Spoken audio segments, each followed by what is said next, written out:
Peace be upon you, my friend. I am Sheikh Yusuf, the Life Strategist, and today I am going to share with you a practice so simple yet so profound that most people will dismiss it as a mere curiosity. But those who understand the architecture of the mind and the laws of the marketplace will recognize it as a masterstroke of psychological and spiritual strategy. If you were to open my wallet right now, a wallet that has carried the documents of billion-dollar deals and the currency of nations, you would find a small, unremarkable pinch of salt tucked into a hidden corner. I have kept this salt with me for over 40 years, from the days when I was a struggling clerk in a dusty trade office to the heights of international finance. And it is not there because of a charm or some low-level superstition. It is there because it is a physical anchor for a law that modern man has completely forgotten. The law of preservation and purity. But today, I am going to explain exactly why the most successful merchants in the ancient world never traveled without salt, and how this one simple element can unblock your provision by fixing your internal frequency.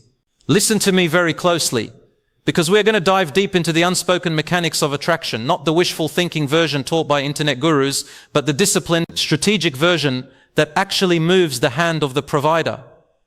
For decades, I have watched men chase wealth with the frantic energy of a hungry animal, only to find that the more they chase, the faster it runs away. They do not understand that wealth is like a wild creature. It does not come to the man who is desperate. It comes to the man who is a sanctuary. Salt is the only substance in the natural world that represents the absolute refusal of decay. You can leave salt in the harshest desert for 1,000 years, and when you return, it is still salt. It does not rot, it does not spoil, and it does not lose its essence. In the ancient teachings, we learn that the man of substance must be like salt. He must be incorruptible. He must be a preserver. And he must have a distinct flavor of discipline that never changes regardless of the environment. When I keep a pinch of salt in my wallet, I am performing a daily ritual of merchant's mindfulness. Every time I open that wallet to make a transaction, my fingers or my eyes graze that salt, and it triggers a neurological interrupt. It asks me, are you acting with the purity of salt right now, or are you acting from the rot of greed and fear? This is the first and most critical pillar of our strategy, the law of the conscious anchor. Most of you live in a state of financial semi-consciousness. You spend money emotionally, you invest money impulsively, and you worry about money frantically. You are like a ship without an anchor, tossed by the waves of the marketplace. When you have a physical anchor in your wallet, you are grounding your financial soul. You are creating a still point in the center of your commerce. This salt reminds me of the history of our people. The great caravan leaders who knew that salt was once more valuable than gold because it allowed life to be preserved in the desert. Gold is for show, but salt is for survival. When you respect the salt, you are respecting the fundamental necessity of preservation. You cannot build a massive empire if you do not first know how to preserve what you have. I see men who make $100,000 and spend $110,000. They have no salt in their lives. They are in a state of constant decay. But the man who understands the architecture of sustained provision knows that he must preserve his capital with the same vigilance that a merchant preserves meat in the heat of the sun. The second pillar is the law of internal purity. In the timeless wisdom of the early teachers, salt was used to purify the sanctuary. It was used to scrub away the leavings of the past and prepare a space for the divine presence. Your wallet, as we discussed in our previous session, is the miniature sanctuary of your finances. If that sanctuary is filled with the dust of old receipts, crumpled bills, and the chaotic energy of a fragmented mind, the provision cannot settle there. When I place salt in my wallet, I am making a psychological declaration. This is a clean space. Only honest gains may enter here. Only disciplined transactions may leave here. This purity is a frequency. Imagine you are an investor looking for a partner.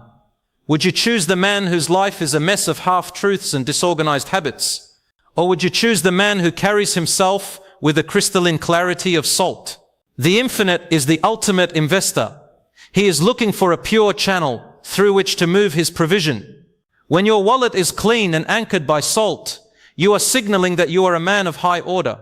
You are telling the universe that you will not let your wealth rot through neglect or corruption. This purity attracts more provision because the universe is always seeking a path of least resistance. A clean, disciplined man is a path of zero resistance for wealth. The third pillar is the law of value and flavor. In the ancient marketplaces, a man's word was called his salt. If a man was salty, it meant he was reliable, he had character, and his presence made everything better. If a dish has no salt, it is bland and worthless. If a man has no salt, his business has no soul. When you keep this salt in your wallet, it is a reminder to add value and flavor to every deal you touch. Are you just trying to take, or are you trying to preserve and enhance?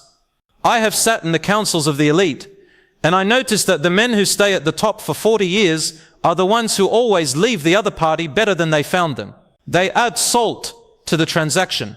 They don't just close a deal, they preserve a relationship. This is the unspoken law of attraction. What you preserve, preserves you. If you preserve the dignity of your partners, your own dignity will be protected by the marketplace. If you seek to rot the competition through low-level schemes, the rot will eventually enter your own vault. Salt does not argue with the environment. It simply changes the frequency of everything it touches. You must be the salt of your industry. You must be the one who brings order, preservation, and purity to a world that is obsessed with decay and shortcuts. Let me tell you a story of a merchant I knew in my youth, a man named Omar. Omar was a man of immense talent, but he was a hot-blooded merchant. He would make $50,000 in a single day through a brilliant move, and by the end of the week, the money was gone, spent on vanity, lost in impulsive gambles, or drained away by friends who were actually scavengers. He came to me and said, "Sheikh Yusuf, why does the money slip through my fingers like water? I work harder than any man in the city." I looked at his expensive, chaotic lifestyle and I said, "Omar, you are trying to hold water in a net. You have no salt. You are all fire and no preservation. You are consuming your harvest before the seeds have even touched the soil." I gave him a small pouch of salt and told him to keep it in his purse. I told him, every time you feel the fire of an impulse, the urge to spend to show off, or the urge to take a shortcut, touch the salt. Remember that a king preserves while a peasant consumes. He thought I was being cryptic, but he was desperate, so he followed the protocol. For 30 days, every time he opened his purse to spend money on something that was not an investment, he felt the grain of the salt. It acted as a biological brake. It slowed his heart rate. It forced him to move from his reactive brain to his strategic brain. By the end of the month, he had saved more money than he had in the previous year. Within 3 years, he had built a stable, dynastic business that his sons run to this day. The salt didn't magically bring him money. The salt changed his frequency from the flame to the preserver. Fire destroys, but salt preserves. Which one are you? Most of you are living like a flame, burning bright, burning fast, and leaving nothing but ashes. You need to become the salt. This brings us to the law of the desert caravan. In the old days, a caravan leader knew that if he lost his salt, the journey was over. Without salt, the body cannot retain water. It cannot survive the heat. Wealth is the water of your journey, but discipline is the salt that allows you to retain it. If you have no discipline, the wealth will evaporate through the heat of the marketplace. You will work and work, but you will always be thirsty.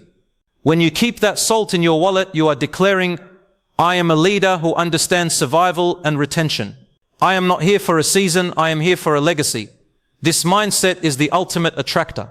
Provision finds the man who is built for the long journey. It avoids the man who is looking for a quick drink and a fast exit. To expand on this for the man seeking total dominance, let us discuss the subconscious geometry of the wallet. Your brain is a pattern recognition machine. When you open your wallet and see a mess of crumpled paper, your brain registers chaos. Chaos triggers a stress response, cortisol. Cortisol narrows your vision and makes you act from a place of survival. But when you open a clean, organized wallet anchored by the purity of salt, your brain registers order. Order triggers a state of high-frequency calm. In this state, your internal radar, what some call intuition, is sharpened. You spot the small details. In a contract, you hear the lie in a competitor's voice. You see the miracle that is hidden in a crisis. You are attracting wealth because you have finally fixed your antenna. You are no longer broadcasting panic. You are broadcasting sovereignty. Let us talk about the law of the mineral connection. We are made of the earth, and salt is one of the most fundamental minerals of the earth. By keeping it close to your currency, you are creating a biological link between your physical body and your material resources. It is a reminder that your wealth is not virtual. It is a real, physical responsibility. This grounds your ambition. It prevents you from becoming a paper millionaire who loses his soul in the digital clouds. It keeps you connected to the soil, to the reality of work, and to the weight of stewardship. I want you to perform the salt consecration protocol tonight. Step 1, the purge. Empty your wallet. Throw away every receipt, every scrap of paper, and every dead business card. Clean the leather with respect. Step 2, the alignment. Unfold every bill. Face them all in the same direction, from smallest to largest. This is the hierarchy of order. Step 3, the anchor. Take a small pinch of high-quality sea salt. You can wrap it in a tiny piece of silk or paper if you wish, but it must be present. Place it in the deepest pocket of the wallet. Step 4, the declaration. Hold the wallet in your hands and say these words: I am a preserver of provision. I am a steward of purity. My wealth does not decay. It multiplies through order and discipline. I am a sanctuary for sustained abundance. Step 5, the 30-day awareness. For the next 30 days, every time you open your wallet, you must acknowledge the salt.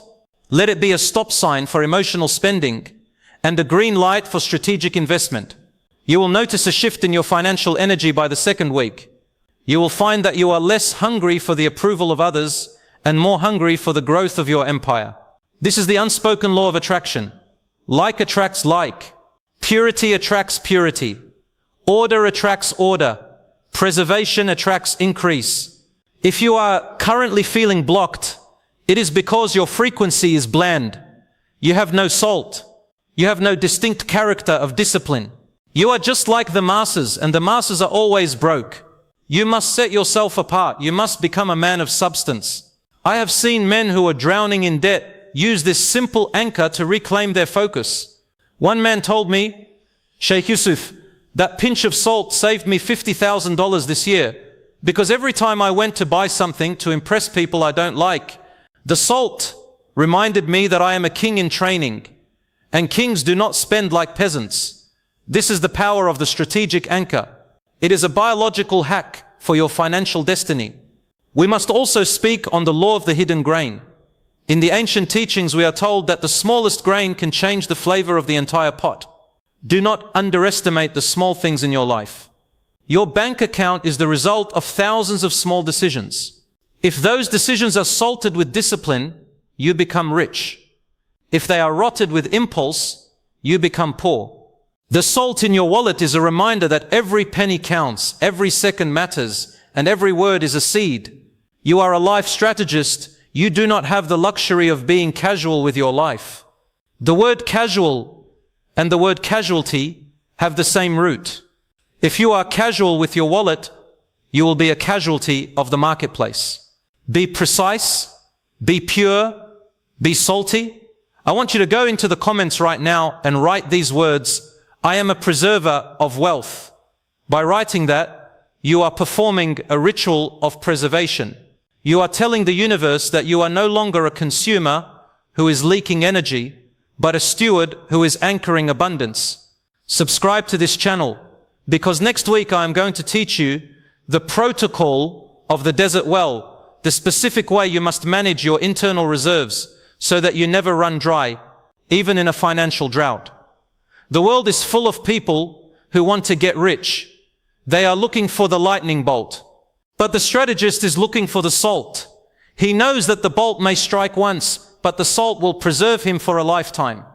Do not be a flash in the pan, be a dynastic force. I have sat with men who have lost everything and gained it back 10 times over. When I asked them how they did it, they didn't talk about hacks or luck. They talked about returning to the basics. They talked about reordering their lives. They talked about the flavor of their own discipline. If you have lost your way, the salt is your compass. It points back to the center, It points back to the source. It points back to the disciplined man you were created to be. I am Sheikh Yusuf, and I am watching your construction. I am watching the way you order your sanctuary. Do not let the small things slide. A ship sinks because of a small hole, and an empire falls because of a small corruption. Keep your salt close. Keep your heart pure. Keep your mind sharp. The provision is coming, but it is looking for a place where it will not rot. Make your life that place. I want to address the man who thinks this is too simple. You are the one who needs it most. Your life is likely so complex and chaotic that you have lost the ability to appreciate the fundamental laws of reality. You are looking for a complex solution because you have a complex problem. But the solution is always simple. The execution is what is difficult. It is easy to put salt in a wallet. It is difficult to be the man who lives by the principles that salt represents. Are you that man? Can you be incorruptible in a world of corruption? Can you be a preserver in a world of consumers? Can you be a source of value in a world of scavengers? If you can, then the salt is your badge of office. You are a member of the elite who move the world in silence. The eye of judgment cannot touch the man who is salted with integrity. Envy cannot rot the man who is salted with humility. Time cannot decay the man who is salted with the infinite's wisdom. To further strengthen your vessel, let us discuss the merchant's law of the margin. In the trade routes, the margin was the difference between the cost and the price. But the salt margin was the difference between what you had and what you showed. The life strategist always has more than he reveals. His wallet may look simple, but it is anchored by a wealth of character. His words may be few, but they are seasoned with the weight of experience. This is how you build a magnetic presence. When you are salted, people can feel the density of your soul. They trust you with their money, they trust you with their secrets, and they trust you with their future. This trust is the ultimate law of attraction. You don't need to manifest success. Success is forced to seek you out because you are the only one who can be trusted to preserve it. Imagine the marketplace as a vast ocean. Most people are like small fish darting here and there, reacting to every ripple. But the strategist is the salt of the sea. He is the medium in which everything moves. He is steady, he is constant, and he is essential. You must become essential. You become essential by mastering the small, unspoken laws that the masses ignore. The pinch of salt in your wallet is your daily reminder of this essential nature. It is your connection to the ancient merchants who built the world. It is your shield against the rot of the modern age. I have given you the strategy, now you must provide the will. Go and fix your wallet. Go and fix your frequency. Go and fix your life. The source is ready to pour, but the provision needs a sanctuary that will not allow it to spoil. Make yourself that sanctuary. Your soul is the blueprint, and your life is the construction. Peace be upon you, my friend. May your path be salted with wisdom, and may your harvest be preserved for generations to come. This is Sheikh Yusuf, the life strategist. We are building a fortress of substance. One grain at a time, one decision at a time, one day at a time. The work is holy. The result is inevitable. Stand in your sovereignty. Now, do not forget, the salt is a witness. Every time you open that wallet, remember the witness is watching. Be honest. Be disciplined. Be a king. The world is waiting for your flavor. Peace.